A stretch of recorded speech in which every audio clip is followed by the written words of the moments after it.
Hello everyone, my name is Shivanshu Gupta. अब हम discuss करने जा रहे हैं अपनी लेक्चर सीरीज में कि हमने देख लिया कि डिफरेंट प्रोग्रामिंग लैंग्वेज में किस तरीके से आप इनपुट एंड आउटपुट करा सकते हो।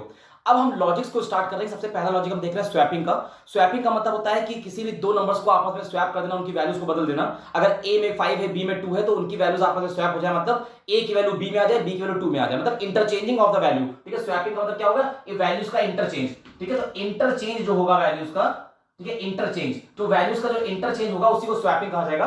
तो दो नंबर को स्वैप करने के लिए दो तरीके होते हैं जो बहुत इंपॉर्टेंट होते हैं। पहला है कि विदाउट थर्ड वेरिएबल, मतलब ए और बी की, मतलब ए कंटेनर है, उसमें मान लो कोई वैल्यू पड़ी है, ए की वैल्यू मान लो 2 पड़ी है, बी एक कंटेनर है, उसमें मान लो वैल्यू 3 पड़ी है। अब इनकी वैल्यू बदलना है तो कोई भी तीसरा कंटेनर सी नहीं लाते हैं, वेरिएबल सी नहीं लाते हैं, इन्हीं दोनों को आपस में कुछ चेंजेस करके इनकी वैल्यू बदल देते हैं आपस में, कि ए में क्या हो जाए 3 हो जाए, बी में 2 हो जाए।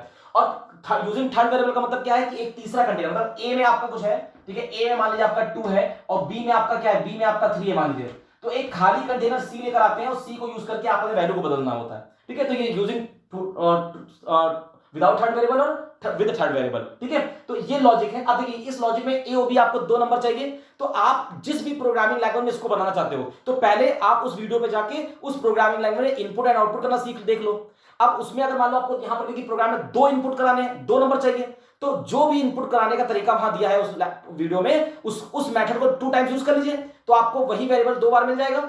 और डिस्प्ले करने में भी 2 बार आउटपुट चाहिए आपको, तो जिस भी लैंग्वेज में आपको प्रोग्राम रन कराना है उस लैंग्वेज में आप क्या करोगे, वो 2 बार आउटपुट फंक्शन यूज करके आप आउटपुट दे दोगे। ओके, अब देखिए लॉजिक क्या कर रहा है, a is equal to A plus B, b is equal to a minus B and a is equal to a minus B. मतलब ये तीन स्टेटमेंट अगर मोर सीक्वेंशियली एक साथ लिख दी जाए तो ये क्या करेंगी, a b में शुरुआत में जो लेके चली होंगी उसमें आपस में लास्ट में देखा जाए a b में वैल्यू बदल गई होंगी। देखिए पहले a b की वैल्यू ये थी, जैसे इस पे पहली मैं इंस्ट्रक्शन अप्लाई करूंगा, देखिए अगर मैं पहली इंस्ट्रक्शन अप्लाई करूंगा तो a में देखिए क्या है, कह रहा है a में a प्लस बी कर दो, तो 3 प्लस 2 a में क्या होगा 5 हो जाएगा, और b को एज इट इज रखा। ठीक, क्योंकि पहली लाइन से a में ही बदलाव किया, तो देखिए पहली लाइन से a में बदलाव हो गया, शुरुआत में ये थी, पहली लाइन पे a में बदलाव हो गया। ठीक है, दूसरी लाइन रन करती है, दूसरी लाइन क्या कहती है, दूसरी लाइन कहती है b बराबर a माइनस बी कर दो, मतलब a में से b माइनस करके b में डाल दो।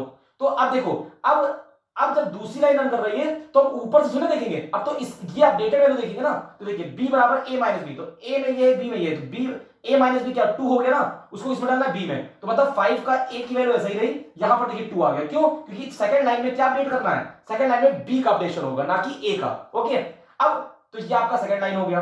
अब थर्ड लाइन में क्या कह रहा है, थर्ड लाइन में कह रहा है a को अपडेट कर दो, कैसे, a माइनस बी से, तो अब लेटेस्ट वैल्यू a और b की है, तो इन दोनों को माइनस करेंगे क्या आएगा 5 माइनस 2 3, तो वो अपडेट किस में करना है, a में, और b को एज इट इज रखो। ये देखिए, तो यहां पर आपने देखा क्या कि आपने देखा कि प्रोग्राम की शुरुआत में a और b में आप 2 और 3 लेके चले थे, और प्रोग्राम के एंड में आपको a में 3 और b में 2 मिल गया। तो इस तरीके से आप दो नंबर इनपुट a b करा लो और आउटपुट में a b को डिस्प्ले कर दो, आपको स्वैप रिजल्ट मिल जाएगा। तो ये था विदाउट थर्ड वेरिएबल। अब हम जंप करते हैं इसमें विद थर्ड वेरिएबल, मतलब अगर हम क्या कर रहे हैं, a और b को स्वैप करना है तो with the using third variable हम कैसे स्वैप करेंगे। देखिए पहला इंस्ट्रक्शन होता है c बराबर a, दूसरा है a बराबर b, तीसरा है b बराबर c। क्या कह रहे हैं, c बराबर a का मतलब क्या है, a की वैल्यू c में डाल दो। ठीक है, तो यहां पर देखिए a b c ये था, तो a की वैल्यू c में डालनी है। ठीक है, तो a में 2 है, b में आपका 3 है, अब a की वैल्यू c में डालनी है तो क्या होगा, c में भी 2 हो जाएगा, बताइए। ठीक, तो ये पहली आपकी स्टेटमेंट हो गई। दूसरी स्टेटमेंट करिए a बराबर b, मतलब b की वैल्यू a में डाल दो, तो b में कितना है 3 है ना, तो b में जो 3 है उसको a में डालना है, मतलब अब a में 3 हो गया, b में तो 3 था ही, और ये क्या हो गया 2, ये आपकी दूसरी स्टेटमेंट का रिजल्ट हो गया। ये देखिए इसका रिजल्ट हो गया।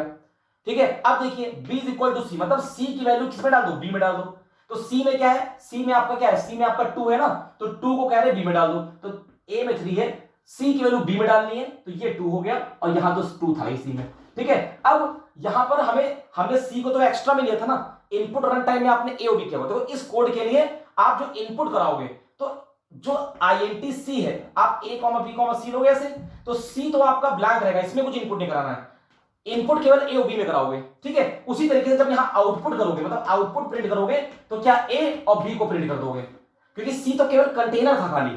ठीक है, उसमें क्या बचा लास्ट में कोई फर्क नहीं पड़ता, इससे हमें कोई फर्क नहीं पड़ता, हमें तो केवल ये चाहिए और ये चाहिए। तो a में हमारा 2 था, b में 3 था, हमें a में 3 मिल गया, b में 2 मिल गया। ठीक है, इन्हीं दोनों को a और b को इनपुट कराएंगे और लास्ट में a और b को आउटपुट दे देंगे, depends on your programming language, जैसी लैंग्वेज चाहिए आपकी उसमें यूज कर लो। ठीक है, आई होप आपको ये समझ में आया होगा, आप इसको पॉज करके नोट कर सकते हो, अगर कोई प्रॉब्लम है तो कमेंट सेक्शन में पूछ सकते हैं। Thank you so much, take care.